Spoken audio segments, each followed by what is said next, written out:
আজকে বাংলাদেশের সকল বুদ্ধিজীবী স্বাধীনতাকামী দেশপ্রেমিককে মুক্ত করে দিয়েছে আমাদের ছাত্র বৈষম্য আন্দোলনকারীর যে নেতৃত্ব দিয়েছিল বাংলাদেশের ছাত্র জনতা।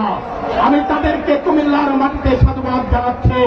আবার এই কুমিল্লাও একজন দানবের কাছে জিম্মি ছিল, সেটা আপনারা সবাই দেখেছেন। এবং তার মেয়ে মিলে কুমিল্লার ছাত্রদের উপরে নৃশংসভাবে গুলি করেছে, তাদেরকে নির্যাতন করেছে। সেই দানব থেকে আমরা কুমিল্লাকে মুক্ত করেছি।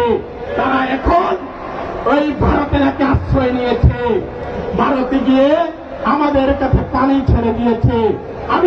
আমি আজকের যারা এই মঞ্চের আয়োজন করেছেন তাদেরকে আমি আশ্বস্ত করতে চাই, আপনারা ভারতের বিরুদ্ধে, এই পানি সন্ত্রাসের বিরুদ্ধে যেই ধরনের কর্মসূচি দিবেন কুমিল্লার জনতাকে নিয়ে ইনশাআল্লাহ অগ্রভাগে আপনাদের সাথে অতীতের মতো থাকবো।